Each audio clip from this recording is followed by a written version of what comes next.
I think that's a really good point. So two things there. One is, I think the role of financial advisor, that's definitely going to be changed a little bit more as well.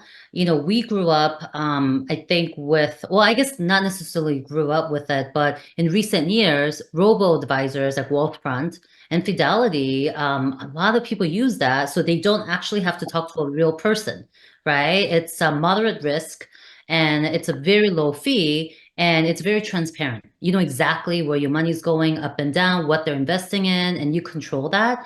And I think, financial advisors will definitely have to, think about how they market themselves to the millennials and Gen Z. So that's something to think about. And the other point is the reviews. So I was thinking about, all right, how does that translate into the real estate and private equity space?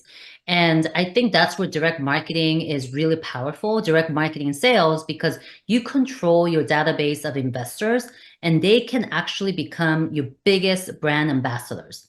Get the testimony Exactly.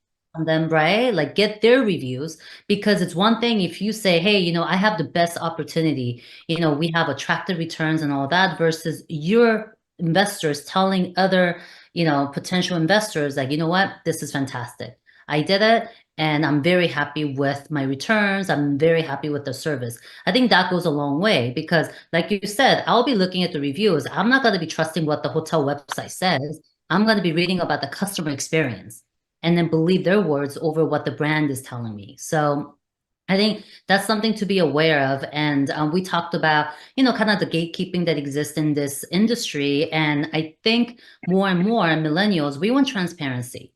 We don't want this hidden network of, oh, a friend of a friend told me about it. And, as Nico mentioned in one of the early videos, like if you don't come from that world, or if your, network isn't necessarily, connected to private equity or, commercial real estate, then you wouldn't know, Yeah. and I think that it's time for us to just, be super transparent and make sure that everybody has the equal opportunity to invest and you just, do your research.